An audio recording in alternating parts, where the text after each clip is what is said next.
I'm Kyle Curtis Flett. You like to talk about movies? So do I. I'm on YouTube where I do interviews, reviews, rankings, live streams, unboxings, and much more. You can also catch me on Facebook or Twitter at Return of the Living Flett. I have huge passion for what I do. I love talking about horror. I love talking about movies in general. And with that being said, keep on streaming. This show is part of the Deluxe Edition Network. To find the other great shows on the network, head over to the deluxeeditionnetwork.com.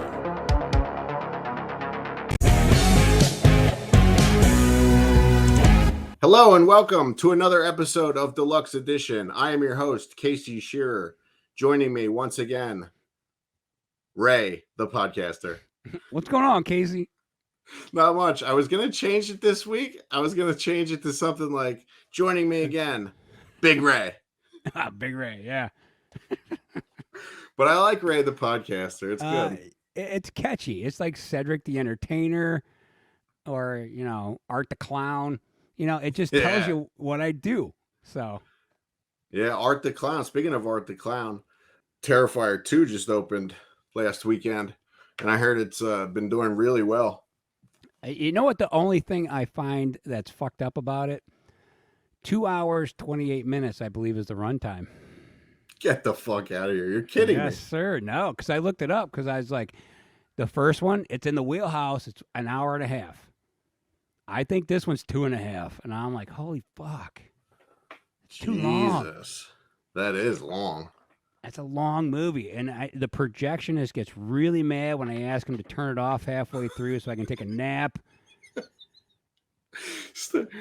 I have to take. Can you please pause this? I have to go to the bathroom. Right. Like you're up there banging on their door. They're like scared because nobody ever goes in that room. Most of the time you think there's like a psychopath in there because we've seen so many movies where the projectionist is like a total fucking lunatic, murdering motherfuckers, bodies piling up in there. And you go and you're knocking on the door. I have to pee. Shut the movie off. Hello. What was that movie? I was just watching a movie where the girl fell in love with the projectionist at a movie theater. It was an old-timey movie. Oh, that was the X prequel. Yes. Pearl, yeah. That's right. She gets we were going to talk about that. Yeah, she That's gets all right. horny and bangs that dude. Yeah. Yeah. Well, we have to decide on something we're going to talk about here, Ray. We were supposed to have a guest tonight, and he didn't show up, so we're going to see what happens here without him. Let's do the plugs real quick. You can find all of our previous shows over at deluxeedition.show. You can find us on Instagram and Twitter at Deluxe Edition Pod. Check our network out over at deluxeeditionnetwork.com. The podcast of the month for October is The Return of the Living Flett. Kyle's been doing some great watch-alongs, and he's got some great interviews and all that stuff lined up for October. Check it out. You can buy t-shirts over at whatamaneuver.net. And if you want to support the show, go to patreon.com/deluxeeditionpod or join the YouTube channel. Yeah, all those things are great. And please leave comments on posts on Instagram, Facebook, Twitter, wherever you follow the show. The algorithm, for some reason, loves it when you make a post and then people commented on it. So even if you're like, hey, you guys are assholes, it still counts as a good comment. Yeah. Like even if you send a comment that's like, I want to bash your fucking brains in with a hammer, you guys are so fucking stupid. It doesn't matter. Still counts for us. So please, just goddamn, make a comment somewhere. Give a like. It ain't gonna hurt your thumbs to just go to our Instagram page and just scroll all the way back to the beginning, hitting like all the way down. It's super easy. It's fun. You can make a game out of it. Every time you go whiz and it stops, you got to drink. And then you whiz again because there's a lot of posts. So You might be drunk by the time you get done, but I promise you, it helps us, and we appreciate it. Yeah, yeah. It's almost like I have a friend that plays a game with whatever the dating app is that you swipe. It's called Crazy Rights, where he just clicks everything that he can as fast as he can. Yeah, and I guess it works for him. I'm not sure. Ray, since Todd isn't here, I want to talk about my night last night that I had in Tallahassee here. And I apologize for the sound if I sound a little echoey. My microphone isn't working, and I realized that during last week's interview or last week's chat, it wasn't working either, and it was in front of my face the whole time. And we have a lot. We're not gurus when it comes to the technology department. No, like I've been using This is like I didn't realize the last 2 times we recorded that my camera wasn't even fucking working, and it was just my laptop. And it has the crazy part is my my camera has blue lights that come on when it's on. And it took me 3 weeks before I realized the blue lights weren't even on. But what tipped me off was when I slammed the table, my clip-on camera actually, you know how it went black on the top? Mm-hmm. It was because the camera that I like was covering the camera that I was using because it shook down. Oh, my God. No fucking clue. But anyways, Tallahassee, Florida last night. What went down there, Casey?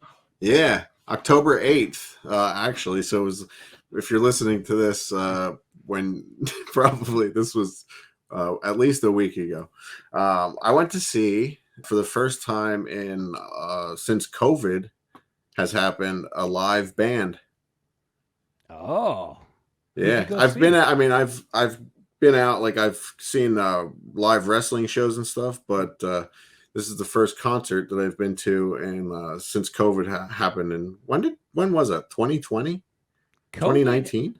COVID happened in March of 2019. I remember very clearly because it's the last time I got my hair cut. Oh, shit. Yeah. All right, so that explains the long hair. Yes, it does. All right, yeah. So went to see at this beautiful place in Tallahassee. It's called Cascades Park. It's a beautiful amphitheater. Government Mule and opening band Mike Campbell and the Dirty Knobs. Do you know who Mike Campbell is? Man, I should. Knowing you, he's one of these dirty, drug-addicted 70s rockers. Yes. So I'm guessing he's probably, let's see, Government Mule. So I'm guessing he's somehow connected to the Grateful Dead somehow. Maybe he's their fucking roadie. I don't know. Who is he? No. He was the guitar player for the Heartbreakers for 50 years. Oh, no shit. Yeah, man. Dude, this band, the Dirty Knobs, it was the first time I had heard them. My girlfriend's familiar with them because she listens to Tom Petty radio. Mm-hmm. She has Sirius Satellite. Fucking incredible, man. He sounds like, and it must be like, he sounds a lot like Tom Petty. And like, that must be from where they're from, the Gainesville accent, maybe. Well, I know that a lot of my proteges, because, I was in punk bands, the guys who played with me who eventually decided they did the same thing I did. I started off as a drummer, and I realized that's super expensive and shitty job, and no one gives a fuck about you. So I became a singer. And every drummer I've played with is the same. I'm like, hey, drums suck. Go be a singer. And they just copy my vocal style and just go fucking do it. Well, yeah, maybe after playing for 50 years with Petty, maybe he did kind of, It's probably like osmosis. Yeah. Yeah, maybe he doesn't even realize that he's doing it. Either way, really, really good band. Did they play any Tom Petty songs? Yes, they played at the end. They played, Southern Accents. Is that a Petty song or is that someone else's song? Because I know Petty did it.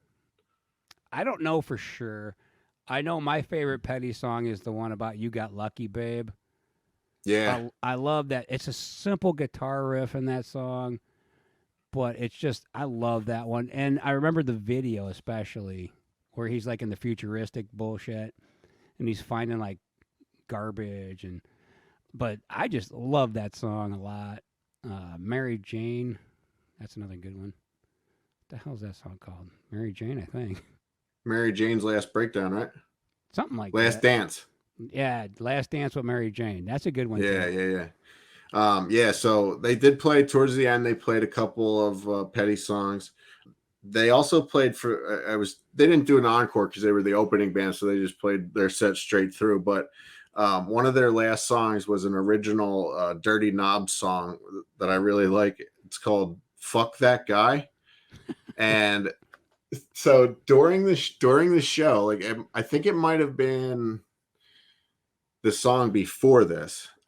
He told that he saw this girl in the crowd dancing, and he's like, "Hey, I like your style, you know." He's like, "Why don't you move yourself out into the aisle so I can see you a little better, you know?"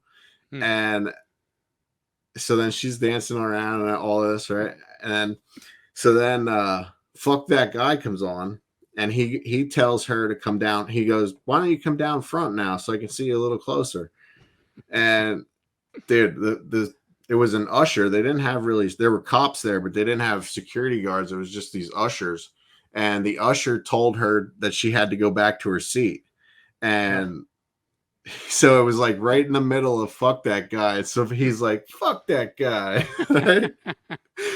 So she went back to her seat. The whole crowd, like down there, all the people started booing at the usher, you know? They were like, "That's fucked up," you know? So then the next song comes on, and at the very beginning of the song, before he starts, he tells his guitar tech, he says, go give her a guitar pick for getting booed and for her whatever, for her doing what I was telling her to do, you know? And so she comes down to get the guitar pick, and the lady says, "You have to go back up to your seat," right? So dude, the guitar tech actually went and got her at her seat and took her up on stage, and she was dancing next to Mike Campbell on stage, and that was pretty cool, right? So then they get finished. Government Mule comes out, and Warren Haynes, dude, first thing he says, "Anybody who wants to dance, come on down front." And dude, it was just like everybody just rushed. It was fucking crazy. He was like, "Fuck those people. Fuck the ushers." He basically said, "Fuck that guy." Yeah. Government Mule, man, they are an incredible band. Warren Haynes is one of the best guitar players in the country. Barbara and I, last few years we haven't gone because of COVID, but prior to COVID, we were going down to Jamaica every January to see them for like 4 years in a row. And then Mike Campbell came on and played. They played Breakdown with Government Mule, and actually the drummer for the Government Mule left, and the bass player left, and the Dirty Knobs bass player came out and played, and the drummer for the Dirty Knobs came out and played, and they dubbed themselves the Dirty Mule for the two songs. It was Born in Chicago, I think, was the first song that they played, and then Breakdown. And then I always look at the set list after the shows, and that Chicago song was the first time that Government Mule ever played it. Oh, no shit. Yeah. There's nothing better than seeing a band live that you really like. Yeah, man. Unless, unfortunately, you're going to the stadium tour and it's Motley fucking Crue. What happened? All right, so I've told this story on my own podcast, but I'll tell it again since we got nothing better to talk about. So I took my 10-year-old son to this show. I'm like, my son's a lunatic. He'll be fine. So thank God it wasn't the recent one where Tommy's telling everybody to whip their dicks out, because my kid, he most kids would be like, "Dad, what the hell's going on?" my kid would have been standing on his chair waving his fucking junk around. I guarantee it. He'd have been like, greatest show ever. But anyways, so we're driving down there, and I forgot there was a goddamn Guardians game the same day. So now I'm fighting traffic to get fucking downtown Cleveland. Finally get down there. I park, and I realize the fucking river's in between me and the fucking stadium. So now I got to walk all the way goddamn down around. So I can hear Joan Jett already playing. Like, her set's already started as we're walking, and my son's bitching because he hates to walk. Like, most kids do. Like, he's like, you're my so nephew, stupid. dude. Yeah. My nephew is a few years older than your son, and we have to stand in line for longer than 10 minutes anywhere, he's like, my feet hurt. I'm like, dude, you're 15. Yeah, my 10-year-old's like, you're so stupid. Why didn't you park over there? I'm like, I don't know, man. But just try to remember where we are, so when we come back, I can ask you for landmarks and shit to find the car, because we're way far away from where we're going. So we finally get down there just as she's finishing up her set. And she sounded good from the outside of the stadium, but I can't review her set because I wasn't fucking there for it. So I finally get in. And Brown Stadium has this fucked up, like, upper deck. So we take the escalator up, and then you take a second escalator up to get to the seats for the upper deck. That's how high it is. Like, literally, my head was, like, in clouds, and birds were up there and shit. And so we're watching the show, and Poison comes out. And my son doesn't know anything about Poison. Couldn't give two fucks. You know, it's not his music. So they start playing, and he actually really liked Poison. Like, they had dancing girls on the screen, and he's like, yeah, I like this. And he's singing along to, like, Talk Dirty to Me, because he's heard the songs on the radio. He just didn't know who it was. Sure. So they finish playing, and I go, what'd you think? He goes, well, I see why you like them. They got dancing girls. And I'm like, no, they got great songs. He goes, no, they got half-naked women on the screen. I get it. I'm like, all right, whatever. So then Def Leppard comes out, and I've seen them a shit ton of times. And Def Leppard kind of phoned it in that night. You know, I get it. You're tired. Your drummer's got one arm. It's tough. You know, he's got to be twice as tired as everybody else because he's working twice as fucking hard, you know? And they just kind of, I thought they weren't as good as normal, but other people who may have been intoxicated probably thought they were fucking fine, but whatever. So then Motley Crue comes out, and everything goes black. The smoke machines kick up. I'm 1,000 feet above them, and I'm covered in smoke. Like, that's how much smoke these fuckers brought to this thing. Holy shit. And this public warning announcement's like crackling, and my son's like, are we in danger? I'm like, no, this is the show. Everything's fine. There's like air raid sirens going off and warnings, and he's freaking out. There's red lights flashing, smoke everywhere. And I'm like, welcome to Motley Crue, son. And so they start going through all this shit. They're like, warning, the streets of Cleveland are erupting in violence and blah, blah, blah. And then eventually they're like, we found the culprits. It's fucking Motley Crue. And they're showing pictures of them. And they come out, and I'm like, all right, this is going to be good. Vince is going to fucking kill it. And he comes out, and he's like, and I'm like, God damn it, you still fucking sound like shit, dude. Fuck. I just wasted $300 fucking on tickets to see you, and you still sound like a fucking whiny dumbass. Fuck. I was so angry, and I'm like, yeah, well, fuck it. I'll buy tickets next time too. Fuck it, I don't care. Did you hear the rumor, Johnny Five? Wait, I gotta ask, is the hope to just that he's going to one day get better? Like, you know, he's gonna always sound like that. Look, he loses a little bit of weight, and it gets a little better. Like, it goes from, and once again, he's never been good at singing live. Ever. He stinks as a live singer. He's a studio guy. He's like Blink-182. You put those guys on a stage, they can't sing to save their fucking lives. Same with Avenged Sevenfold.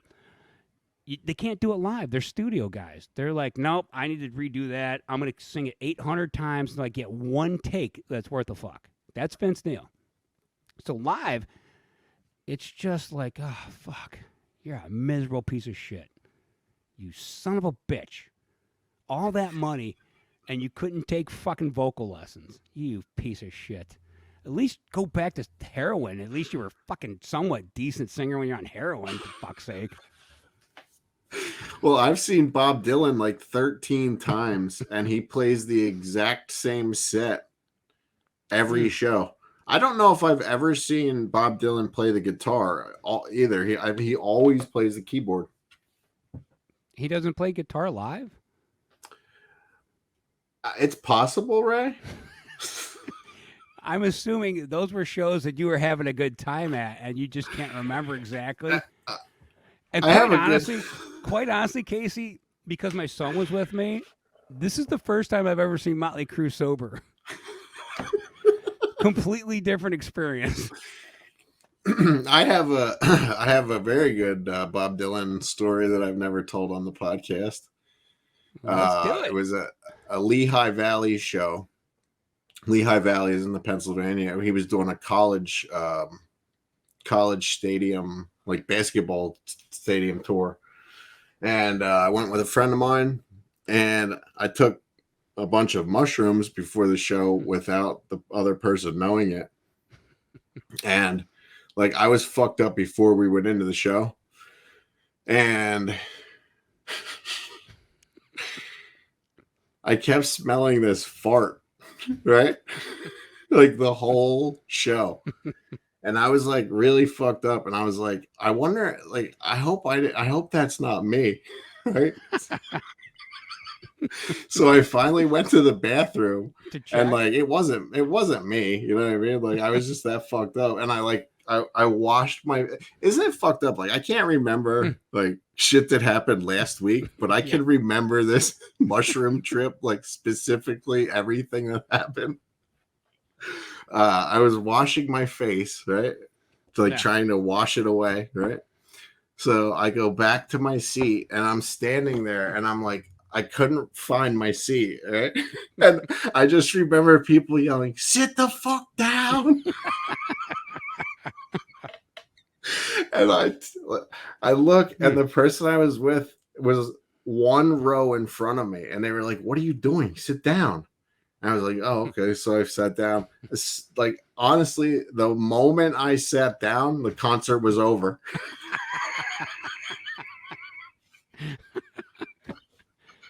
Goddamn drugs. So he might have played the guitar at that one. Well, it happens, man. This one time I took some acid when I was in high school, and we skipped school, and we went out to these trails. They're like little mountains. And I distinctly remember the little trail going up. As I'm going up it turned sideways. So I'm having the hardest fucking time climbing this little steps, man. Like, it was so fucking, it felt like I was going for miles and miles and miles. It's like a 2-minute walk up this fucking steps. And then the whole time we're up there, everything was funny. I just could not stop laughing, like trees, leaves, clouds. I laughed for like 3 hours. But the best part about this story is my other buddy who did the same kind of acid. He had to drive somewhere. He took the acid and drove. So he left at 4:00 and he got to his destination at 3:00. How the fuck does that happen? He also said he was on the highway stopping for red lights. That's how fucked up he was. So I'm not real sure. I'm like, wow. That's the best acid I ever took, but holy shit, man. Yeah. Well, I'm gonna save my LSD stories for another. Yeah, we'll save the rest of them. But I will. This is a legal drug, so I'll tell this one. So when we were in high school, we used to love, and this is before parents and people who sell things gave a fuck. So we used to go to Dairy Mart, and we would buy bottles of NyQuil back when they had alcohol in them before school. And we get to school and park the car, and we would drink an entire bottle of NyQuil and then go into school. And and I don't know if you know anything about NyQuil, there's not just alcohol in NyQuil. There's some really fucked up shit in NyQuil. So the first time I did it, I go into school, I get into homeroom, and I'm starting to feel it immediately by that point. Like I'm getting really drowsy, and and so I'm sitting there in class, and all of a sudden there's bats everywhere. And I'm just like looking around like, oh, what the fuck is going on?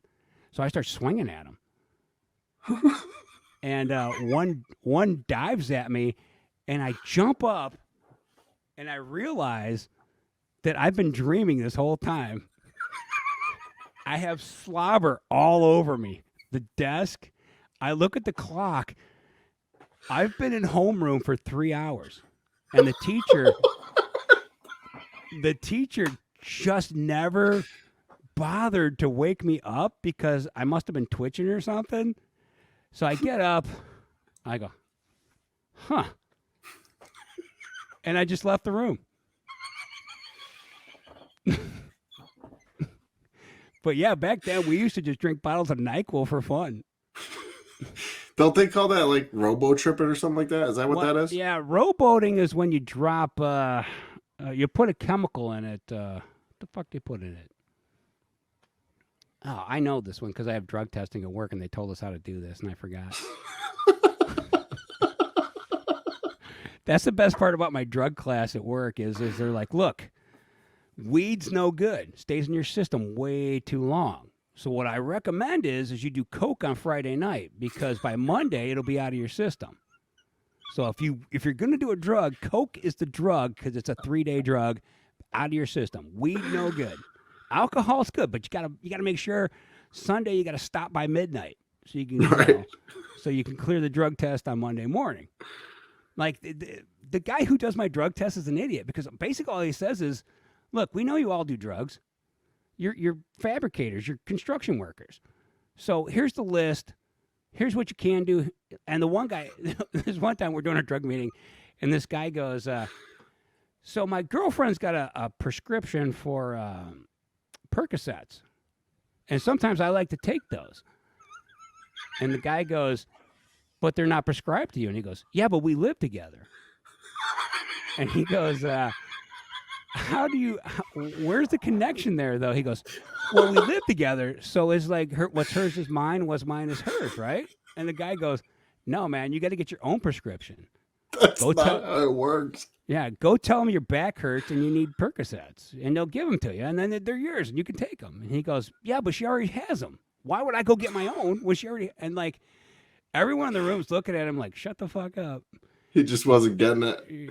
Because they show videos, and at certain points in the video, they'll show, like, psychedelic images to see if anybody's eyes, dilate or follow the big circle and all that shit. So it's like, it's funny as fuck because it comes up and we all just start laughing. Like everyone in the room's laughing because we know what it is. But that guy, not laughing, head going around in a circle, following the fucking pattern. But there's always some asshole like that at these meetings. Like, so you're telling me that if I drink till 2 o'clock in the morning on Sunday, I won't pass an alcohol breathalyzer at 7:30 on Monday? I call bullshit. And the guy's like, why would you be drinking at 2 o'clock in the morning on Sunday when you got to go for work? He's like, because I can do whatever the fuck I want. And they're like, what's your name? And then like, Tom. All right, Tom. And they start writing his name down and shit. Like, because we have random drug testing. Random. Yeah. Which is funny because I'm actually in charge of keeping an eye on that. Like, if somebody looks like they're on drugs, I'm the one who reports them. That's one of my jobs. Similar to if someone gets hurt, it's my job to assess the damage if they need medical help. Oh wow! I have no training in either one of those things. You have no jurisdiction. I don't know what the fuck I'm doing. So it's pretty much like somebody gets hurt and they're bleeding, and I go, "Hey, how bad is it?" And they have like a rag duct taped to their arm. And they're like, it's fine. And I'm like, that rag's red, dude.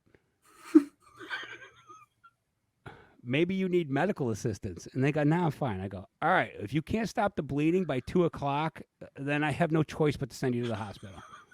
I'm going to give you to 2 o'clock. And then like, fine. 2 o'clock comes. And I go, hey, how's that fucking bloody wound of yours doing? Great. And they go, yeah, I'm fine. And I go, why is the rag red then? No, I'm fine. And I'm like, you know, fuck, I don't even care. Fine. Don't go to the hospital. Just do your fucking job, though. That guy, Tom, that you were talking about, Tom, sounds like this. I had to go to this when I got my DUI in 2004. I had to go to an outpatient rehabilitation thing as part of my... Yeah, where you go to the hotel and they make you feel bad about yourself. Yeah.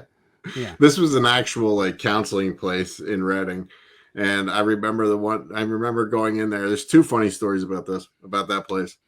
One of them was this guy came in there and you could actually smell the weed like on him, right? Like, and the lady goes, how long has it been since you last smoked?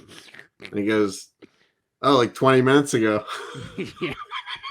And she goes, you know, this is drug counseling, right? He's like, yeah, that's it. I'm done. She's like, yeah, but you can't actually come in here like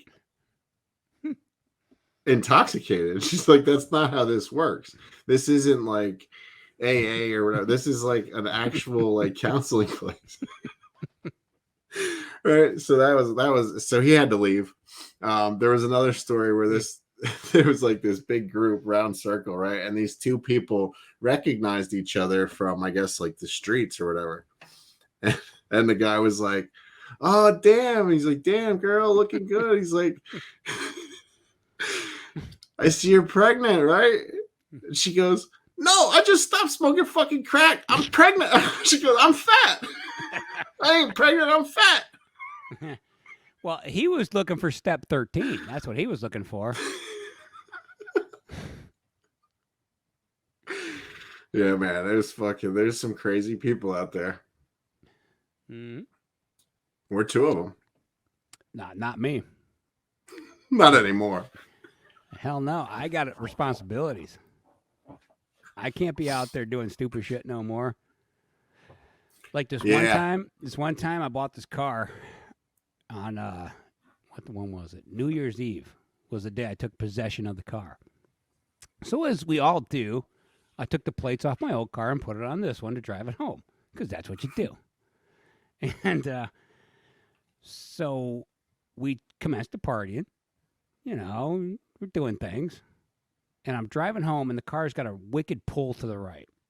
And I'm going through this road. It's 45 miles an hour. I'm doing 65 miles an hour at 3 o'clock in the morning. I come up over a hill, pass a car, whoosh. I go, is that a cop car?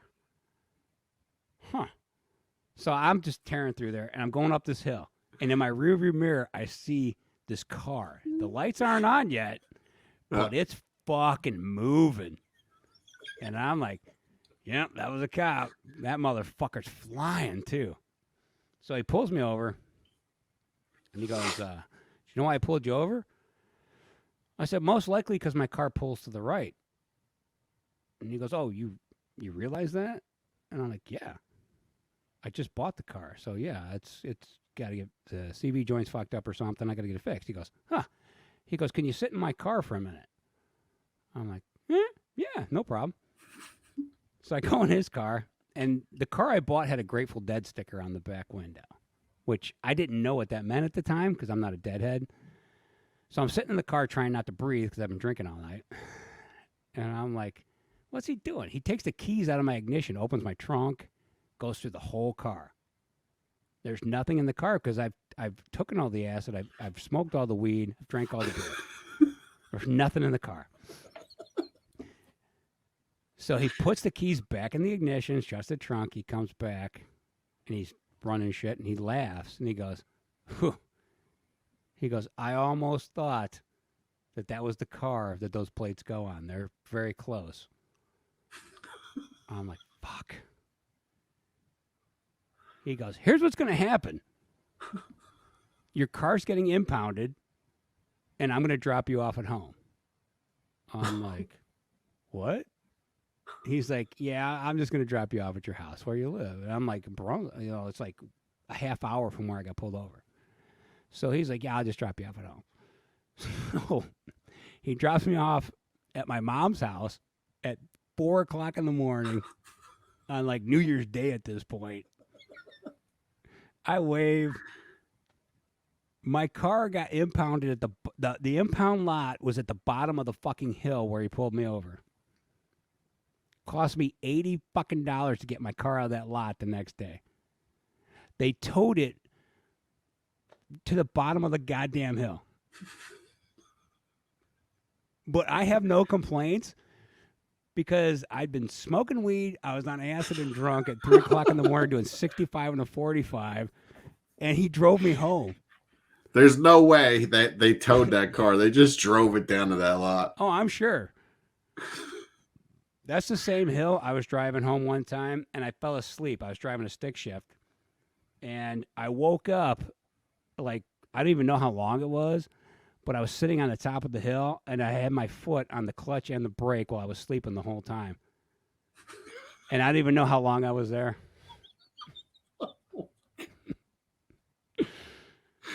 Oh, my God, Ray. So much fun. The fucked up shit we've done. Yeah, that's what I say. Like, when you're a kid, you do dumb shit. Yeah, I think that'll be the title. I'll guarantee you today, because of body cams and all that shit, that cop could have never just drove me home. No way. Because I remember sitting in his car trying not to breathe because I stunk like alcohol. My head was in a cloud from the weed, but the acid had my heart going like 1,000 miles an hour, which is the only reason I was awake. And I just remember thinking, I'm so fucked. But part of the reason I think he drove me home was because he illegally searched my car without my permission. Because I never told him he could go through my car, like pull the key and open the trunk and shit. But had he just asked me, I would have told him yes. Sure. I'd have been like, yeah, fucking take the muffler off. I don't give a shit. You want the car? Fucking keep it. Give it to your kids. I don't give a fuck. Don't arrest me. I'll give you everything I have right now. I'll give you my fucking shoes. Just don't arrest me. Right. I have a story like that, except I was driving and it was literally like 3 blocks away. I said, I'm gonna run down to Sheetz. Do you have Sheetz in Ohio? Yeah. Yes, sir. All right. Yeah. So it was like 3 blocks away. I said, I'm gonna go to Sheetz, and they were like, you probably shouldn't be driving. You're on acid. And I was like, dude, I'll be fine. It's 3 blocks away. All right. So it was like a 25-mile-an-hour road, and I was like probably doing 10, and car drives by, and I'm like this, just looking at it the whole way, and it's a cop, and he fucking spins right around, and by this time I was already parked back at my buddy's place, and I was like just about to get out of the car. He goes back in the car, and my buddy was one of my buddies was with me, and they were like, you can go ahead, you can go in the car, or you can go in the house. And he just ran all my shit, and I just sat there like an asshole on acid. And he's like, all right, this is where you're going. I was like, yeah, right here. He goes, all right, get in. Just go in the house. So stupid. So stupid. I think the title of this show, Ray, will be the fucked up shit that we've done. Well, fucked up shit's not a bad thing. No, not always. No, we wouldn't have these stories if we didn't. My favorite part is when I tell stories like that and people are like, I call bullshit. And I'm like, why would you call bullshit on a story like that? Because why would I make that up?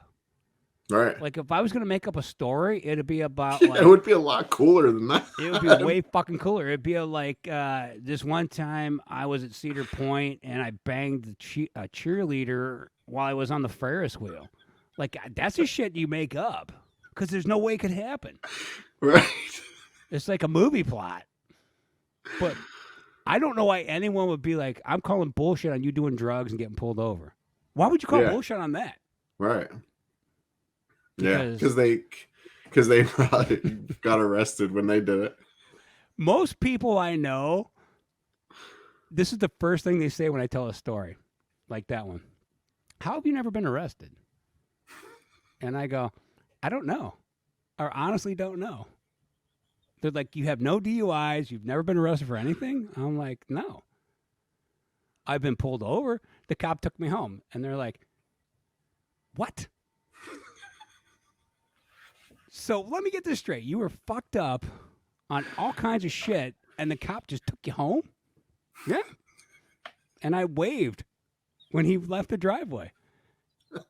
And they're like, no way. No fucking way that happened. I'm like, honest to God, it happened. Honest to God. And I'm like, that's not even the most fucked up thing that's ever happened to me. Right. All right. I have one more story that I just thought of before we wrap the show here. Hey, you know what? We did really good on this one because we're at 40 minutes already and we don't even have a guest or anything planned. Yeah, this was pretty good.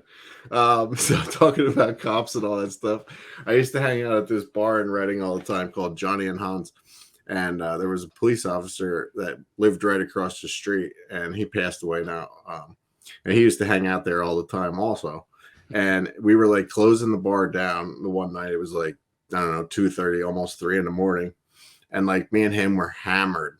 And I had like really long hair like you do now at the time. And we were like wrestling around and all this shit. And he had me in a headlock and he goes, I like you, hippie. He goes, that's why I'm going to tell you this. Stop smoking pot in the parking lot.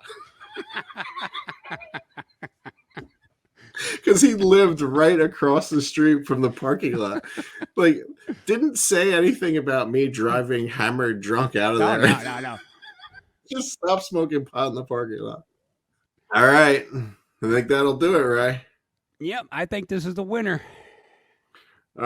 Stay tuned next week. We'll have Patrika Darbo. Following that, we have some big shows lined up. Ed Begley Jr., JD Slackert, some other lined up in the future. So check us out over at deluxeedition.show. We are on Instagram and Twitter at Deluxe Edition Pod. Check our network out at deluxeeditionnetwork.com. Podcast of the month, Kyle Curtis Flett at The Return of the Living Flett. And if you want any t-shirts, go over to whatamaneuver.net/collections/deluxe-edition. And you can find Ray over at the 10-cent Beer Night podcast. And I was hoping my shirt, my 10-cent Beer Night shirt would be here for tonight, but it didn't get here yet. But well, where can people find your shirts at, Ray? They can get it over at TeePublic, which you can find the link on my Facebook page. I think it might be on my Instagram page too. Otherwise, you can just go on TeePublic and punch it in. You don't have to buy one for yourself. Like, your mom would like one, because I've been considering like getting a shirt that says, my mom banged Ray the podcaster and all I got was this lousy t-shirt. I'm thinking about making those. And but we have the traditional 10-cent Beer Night podcast t-shirts there also, which you can get at teepublic.com. Yeah. Good stuff, Ray. All right. Yes, sir. I will see you next week. Yes, sir. See ya.